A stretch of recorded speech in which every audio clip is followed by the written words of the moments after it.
원래는 이런 영상을 올릴 생각이 없었는데요.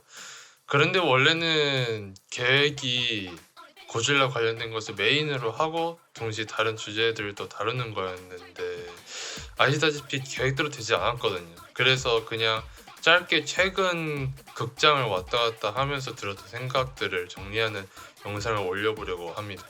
저는 예전부터 영상 등급 분류에 대해서 좋게 생각하진 않았거든요.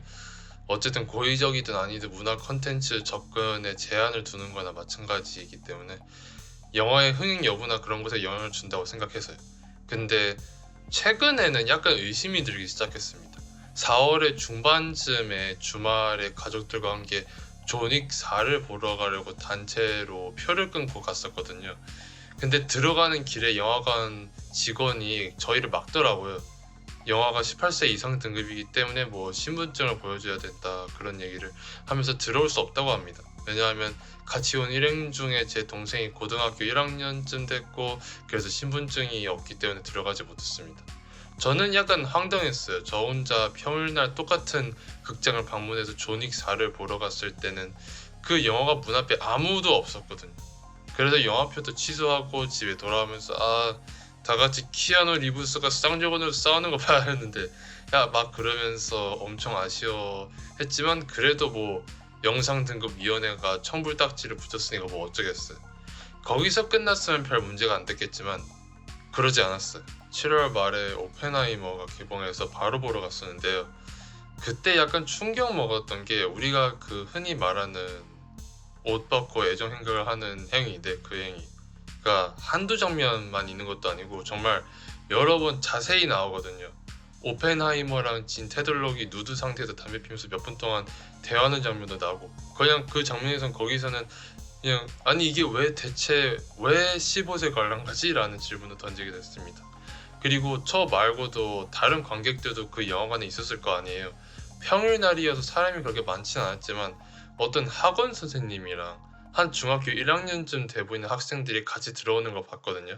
아마도 뭐 크리스토퍼 놀란 감독이 물리학자에 대해서 얘기하니까 그 인터스텔라 때처럼 학생들 불러 모아서 같이 보러 온 사람들이 있을 것 같다는 생각은 들었었거든요. 근데 모두 다 양자 물리학 대신 누드신을 보고 가게 되겠네요. 그리고 나중에 8월 말에 가족들이랑 영화를 같이 보러 가기로 해서 요즘 다 본다는 오펜하이머를 관람하러 갔을 때 당연하게도 존윅 때처럼 영화관 앞을 막는 사람은 한 명도 없었고 그리고 영화를 다 본 다음에 옆에 있는 제 동생이 하는 말이 이거 청불이어야 하지 않아? 그래서 저는 내 말이 맞아. 아니 어떻게 청불과 15세 기준이 그렇게 나눠지지? 존윅 4는 잔인함 수위도 그렇게 높진 않았어요. 막 누구 장기가 쏟아져 나오는 것도 아니고 뭐 소우 영화들처럼 사람 얼굴이 반으로 갈라지는 것도 아니고 그냥 사람들끼리 총질하는 거랑 미스터 노바디의 손목이 칼 박히는 장면 그런 거밖에 없는데 어떻게 이게 청불이고 오펜하이머는 아예 누드신이 등장하는데 15세가 될 수 있는지 이해가 안 갔어요. 그리고 우연의 일치일까 얼마 전에 나폴레옹을 보러 갔을 때 뭐 18세기 유럽이니까 다들 예상했듯이 아주 더럽고 성적 행위도 많고 네 그리고 이 영화의 등급은 놀랍게도 15세였습니다. 혹시 저만 뭘 놓치고 있는 건가요? 혹시 제가 그냥 잘못 생각하고 있는 건가요? 아니면 다들 같은 생각인지 저는 정말 궁금합니다. 그래서 저는 영상등급위원회 홈페이지에 들어가서 앞서 나온 영화들의 제목을 입력한 결과 흥미로운 문장들을 볼 수 있었습니다. 존윅 4를 입력했을 때 내용 정보 서비스에 적혀있는 내용이 칼로 목을 베거나 도끼로 머리를 찢고 칼이 꽂힌 손등을 찢는 장면, 그 미스터 노바디 손등 격투와 살상 장면이 수차례 직접적이고 자극적으로 표현되어 폭력성 및 공포의 표현 수위가 높고 그러니까 그냥 전형적인 잔인한 장면들 별로 선을 안 넘는 수준이라고 생각되는데 그리고 범죄와 폭력 장면의 묘사 등에서 모방 위험의 표현 수위가 높다고 적혀 있습니다. 그러니까 이 영화가 뭐 마피아, 야쿠자 혼합형 조직 세계관에서 벌어지고 있고 싸움 장면이 지속적으로 등장한다는 면에서 모방 위험이 있다. 허. 제 생각에는 존윅 4에서 나오는 유혈 장면들은 다른 수많은 15세 등급 받은 액션 영화들에서도 볼 수 있습니다. 이 영화가 특별히 잔인한 것은 없어요. 앞서 말했듯이 누구 장기가 튀어나오는 것을 자세히 보여준다거나 그렇지는 않으니까요.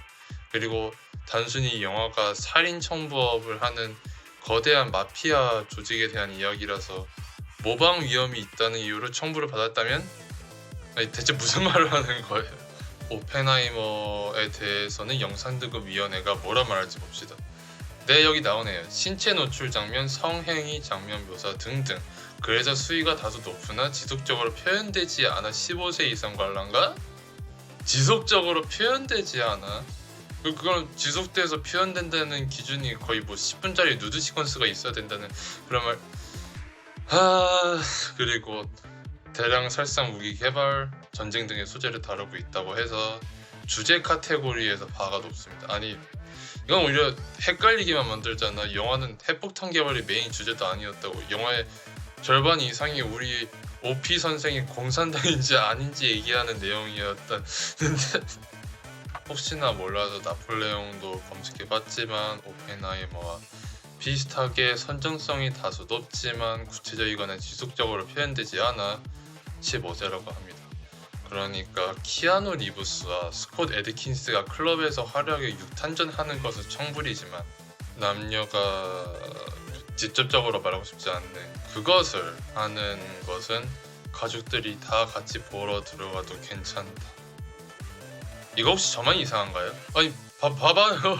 미국에서는 오펜하이머, 나폴레옹 다 R등급이고 청불 등급 받잖아요. 물론 존윅도 R등급이죠. 뭐 그래도 최소한 공평하긴 하잖아요. 그럼 이거는 다름 아니라 우리나라에서 등급이 잘못 매겨진 거라고 할 수 있겠네요.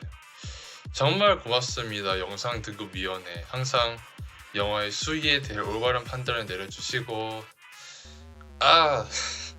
서울의 봄은 저에게는 미스터리와도 같은 영화입니다. 며칠 전에 제 부모님과 함께 라떼 마시면서 서울의 봄에 대해서 얘기를 나누게 됐는데요. 저는 제 부모님처럼 전두환 정권 때 우리나라를 경험을 못했기 때문에 같이 대화하면서 많은 것을 배울 수 있었습니다. 12.12를 주제로 하는 영화가 개봉할 수 있다는 것 자체가 이점이고 그때 전두환과 하나이가 한 행위들을 그런 것을 얘기할 수 있다는 게 우리나라가 예전과 비교해서 좀 더 개방이 되었다는 것을 보여준 영화다. 그런 면에서 서울의 봄이 정치적인 면에서는 메리트가 있다고 저도 생각합니다. 하지만 서울의 봄은 결국엔 영화입니다. 다큐멘터리가 아니고 영화죠. 그러니까 영화적 문학적인 면에서 이 작품을 봐야 한다고 생각합니다. 영화적으로 서울의 봄을 해석하자면 종이장입니다. 우선 이 영화는 12.12의 1:1 재현이라고 할 수가 없습니다. 왜냐하면 애초에 전두환을 전두광이라고 이름을 바꾸는 데는 사적 정확성이 99%인 것도 아니기 때문입니다. 그렇다고 역사적 사건을 기반으로 한 리텔링이라고 할 수도 없는 게 영화가 가져야 하는 기본적인 구조조차도 안 갖고 있기 때문입니다. 영화의 절반 이상이 거의 신고질라처럼 군사통신이 왔다 갔다 하고 탱크 움직이는 것밖에 없습니다. 그리고 등장인물들은 뭐 캐릭터로서 제대로 소개되는 사람이 한 명도 없습니다. 관객으로서 알 수 있는 정보는 이 사람이 어떤 소속에 어떤 직위에 있냐가 다고 그것도 그 빠르게 지나가는 텍스트를 외울 수 있는 사람이라면 괜찮겠지만 저는 그런 암기 실력이 없어가지고요. 영화 마지막에 와서 이태신 캐릭터가 막 와이프인가 누군가한테 전화를 하고 막 그러지만 앞에서 그 캐릭터의 동기나 모티브를 암시했거나 그거에 대한 빌드업이 있었거나 그랬으면 임팩트가 있었겠지만 그런 건 없었고 그가 전화한 와이프도 그 통화 장면 전에는 한두세 번 또 이태신과 말 섞는 거 외에는 거의 등장하지 않습니다. 잠깐만, 이 지금 나무위키 보니까 이름이 다 다른데? 맞네. 거의 몇몇 빼고는 다 개명이 됐어. 노태고도 실제 이름이 노태우고 아니 이거는 마치 영화에서 오펜하이머를 바벤하이머라고 부르는 거랑 같잖아. 그리고 영화의 엔딩도 그냥 텍스트로 그렇게 서울의 봄은 끝났다라고 EBS 지식 채널 이 영상처럼 끝나고 아무리 역사 영화라도 영화로서 기본적으로 작동해야 해야지 남는 게 있지. 오펜하이머나 나폴레옹도 실제 일어났던 사건들을 다루고 있지만 그것을 특정한 인물의 시선과 컨텍스트로 리텔링하면서 그 인물의 변천사를 보여주고 인물들 간의 다이나믹한 관계를 형성하고 스토리가 가진 테마를 빌드업하고 그런 게 있기 때문에 단순히 역사적 배경을 넘어서 영화로서 메리트가 있는 것이지, 그냥 위키피디아 논문 읽듯이 이야기가 흘러간다고 해서 좋은 역사 영화가 되지는 않는다고 생각합니다. 내 정치 사회적 시사점을 제시하기는 하죠. 근데 영화가 제공할 수 있는 게 그것밖에 안 되면 스토리가 가지는 깊이감이라는 게 줄어들고 결과적으로 SNS에다가 리뷰 대신 심박수 사진을 올리는 상황이 전개되는 것이죠. 심박수 얘기가 나와서인데 정말 영화를 평가할 수 있는 최악의 방법입니다. 나 이 영화를 보면서 화났어, 짜증나, 나 심박수가 100이 넘어갔어, 그러는 것은 반응을 하는 것뿐이지 영화의 스토리는 어땠는지, 테마가 뭐였는지 고민해보는, 생각을 하는 것에서 가장 동떨어진 방법이라고 생각합니다. 그리고 그것이 관객의 잘못이라는 것은 아닙니다. 영화의 잘못이죠. 만약에 영화관을 나오면서 될 수 있는 생각이 스마트워치 심박수밖에 없다면 그거는 그만큼 영화가 공허하다는 것입니다. 영화 같은 문학작품들은 특정한 사람의 아이디어나 생각의 조각들이 형성화된 것이라고 볼 수 있습니다. 그렇기 때문에 수백 년이 지나도 그 사람이 만든 작품을 읽거나 보게 되면 그 사람이 가지고 있던 그 생각의 조각들, 그 사람의 머릿속에 있던 밈이 전달되는 것에서 스토리텔링의 가치가 있다고 생각합니다. 그런데 수년 뒤 사람들이 이 영화를 다시 볼 때 얻을 수 있는 것이 위키피디아 글을 읽으면서 얻을 수 있는 것과 같은 것이라면 영화로서 가지는 의의가 있을까요? 그리고 그게 지금 우리나라의 대다수가 생각하는 잘 만든 영화의 기준이 된다면 그거는 문제가 있다고 생각합니다. 지금까지 정말 쓸데없는 얘기를 늘어놓아 봤는데요. 그냥 랜덤하게 요즘 극장 추세에 대한 저의 생각을 말한 것 뿐이라서 관심을 가질 사람이 많을 거라고 생각하진 않지만 그래도 여기까지 영상을 시청해 주셨다면 감사하다고 말씀드리고 싶습니다. 한강 괴물에 대한 영상은 제작 중에 있고요. 워너크 드라마 리뷰 영상은 매주 주말에 올라올 것이고 시즌 1이 끝난 다음에는 시즌 전체 리뷰를 또 할 것입니다. 그럼 지금까지 시청해주셔서 감사합니다.